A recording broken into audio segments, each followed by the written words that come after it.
Hi friends, ఈరోజు మరొక వంటకంతో మీ ముందుకు వస్తున్నానండి. ఈవేళ చిన్న పునుగులండి. బియ్యం పిండి మనం ఇంట్లో చేసుకునే, మన ఇంట్లో దొరికేదేనండి. బియ్యము మినప్పిండి కలిపి ఈ గ్లాస్తో ఒక గ్లాసున్నర మినప్పిండి తీసుకున్నానండి. మినప్పప్పు ఒక 2 గ్లాసులు, దీంతోనే 2 గ్లాసులు బియ్యం తీసుకున్నానండి. 4-5 గంటలు నానబెట్టానండి. పొద్దున్న నానబెట్టాను, దాన్ని గ్రైండర్ వేసాను. ఇదిగోండి పిండి. అంటే నాకు కావాల్సినంత వరకే నేను పిండి తీసుకున్నాను. ఇంకో వేరే గిన్నె ఉందండి, వేరే గిన్నెలో ఉంది పిండి. దానిలో కావాల్సిన చట్నీ అండి. చట్నీ ప్రిపేర్ చేస్తున్నానండి.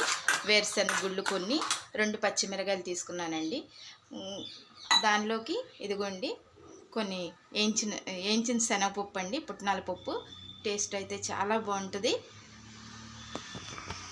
కొంచెం జీలకర్ర, 2 పచ్చిమిరకాయలు వేసానండి. మీకు మంట ఎక్కువ కావాలంటే ఇంకొక మిరగాయ, 2 మిరగాయలు వేసుకోవచ్చండి, పచ్చిమిరకాయలు.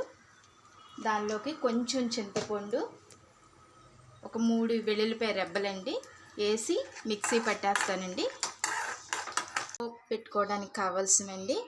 ముందుగా బాండీలో ఆయిల్ పోసుకున్నాను. తర్వాత ఎండుమిరగాయలు, వెల్లుల్లిపాయలు, జీలకర్ర, ఆవాలు, పచ్చిశనగపప్పు, కరివేపాకు తీసుకున్నానండి. తాలింపు పెడుతున్నాను.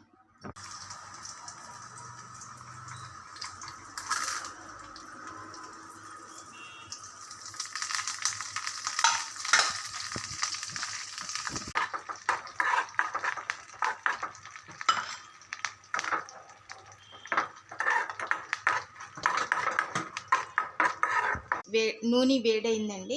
ఇలాగ వేసుకుంటున్నాను చిన్న చిన్నగా ఉండలు.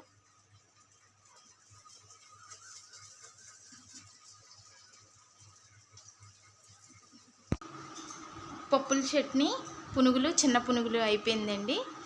టేస్ట్ అయితే ఒకసారి చూద్దామండి. ఇదిగో క్రిస్పీగా చూడండి ఎలా వచ్చినాయి పునుగులు, చట్నీ.